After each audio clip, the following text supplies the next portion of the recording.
While Teamfight Tactics is a game that greatly rewards flexibility and adaptive play, it's also one in which a strong early foundation will set you up for a great game ahead.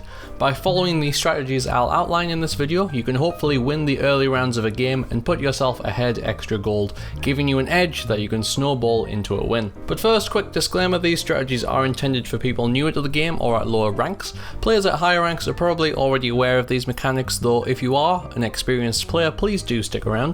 Firstly, there might be something in here that does help you, but more importantly, I want to know what you think of these strategies. Maybe they can be improved on, or you have an alternate plan that you like to stick to.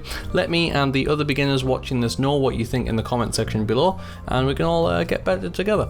Alright, so the aim of this video is to teach you how to have a strong early game in Teamfight Tactics. At lower ranks, chances are that other players aren't employing these strategies, which gives you a chance to scoop up some easy round wins, and if you can keep up the tempo that this generates, you'll have a much better chance of winning the whole game. So let's start with the opening carousel. It can be a beginner's mistake to become attached to the first champion that you pick, but what really matters is the items that the champions are carrying. Skip the defensive items, chain vest, negatron cloak and giant's belt, and spatula, given that it is unlikely to have much benefit in these early rounds, and go straight for the more powerful BF sword, recurve bow and tear of the goddess. These items provide good stats by themselves, which can help to close out early rounds, but moreover they have the best item combinations in the game.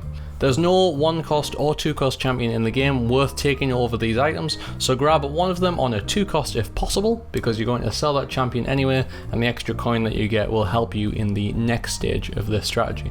Okay, so your champion fights the minions, you'll get an item, some gold, or diddly squat if you're particularly unlucky. It doesn't matter, because what you're going to do now is buy out as much of the shop as you can.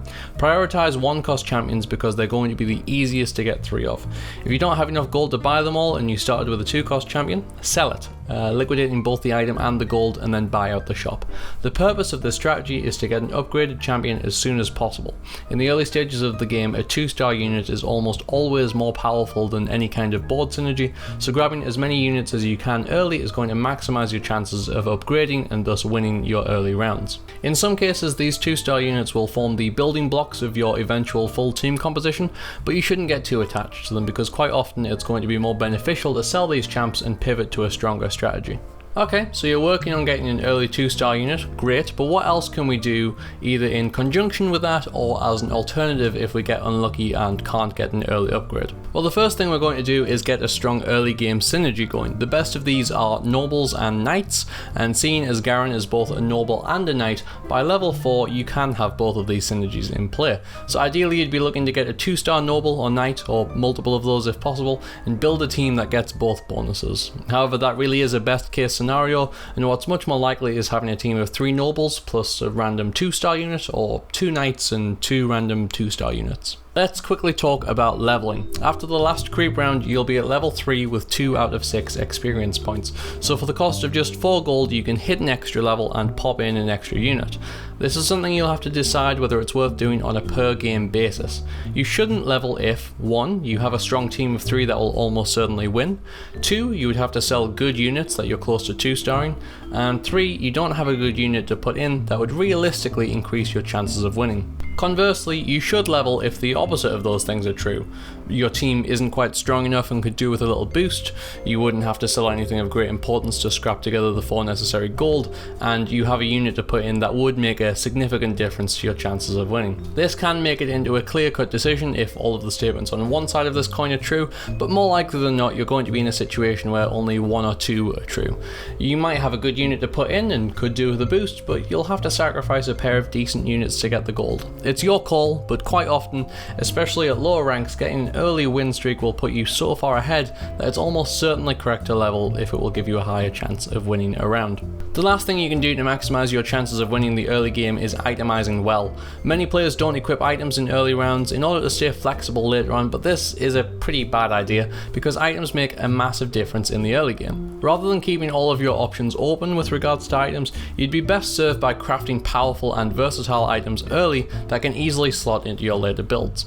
Take a look at this somewhat outdated chart from Skara on what ideal items could be placed on each champion. What you're going to see is a lot of Morellonomicons, rapid fire cannons, Seraph's embraces and spears of Shojin. These are all excellent items at all points in the game, and if you can craft one early, you'll find it helping you close out fights all game long. Morellonomicon in particular is powerful and popular due to its ability to close down almost all healing compositions and synergies, which, given that I've already outlined the power of early game nobles, shows how good the item is. It's currently on the chopping block for nerfs as I record this video, but I'm sure it will still be a valuable item even after it has been tweaked. Itemization is one of the trickier parts of TFT, as you need to know both what items are worthwhile and which champions you should pair with them. To simplify for now though, let's talk about which items you should avoid making. Zeke's Herald, Hextech Gunblade, Sword of the Divine, Locket of the Iron Solari, Frozen Heart and Titanic Hydra are generally not worth crafting as their components can be made into stronger items. Redemption is a special case where the item itself is pretty strong, but it only takes a Morellonomicon or red buff on the opposing team to completely shut it down. Craft it if you can't craft anything else worthwhile, but try and build other things if you can. Spatula items should be avoided until you have a very clear idea of your final team comp. No good making a glacial hammer only for your end team to not be running another glacial unit. That leaves you with a bunch of items that are still good to craft, and all you need to do is choose where to put them. This will come with time and practice, but in general you can break these items down into 3 categories: auto attack items, spellcasting items and tank items. Put the auto attack items on the champions that auto attack a lot, like gunslingers, rangers and assassins.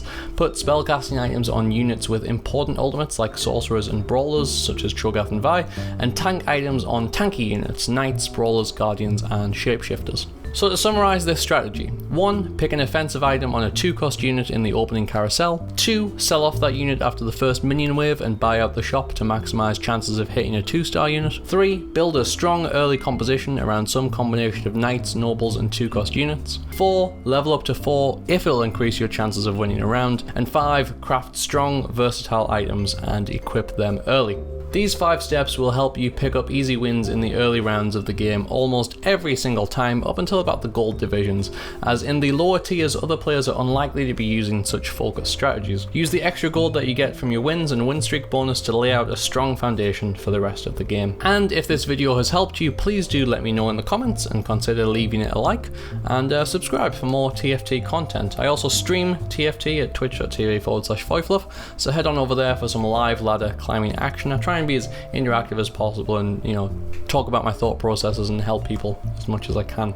I'm planning on doing a lot more videos like this, which will make their way into a TFT tips playlist, and the more support I receive, the more motivation I'll have to do that.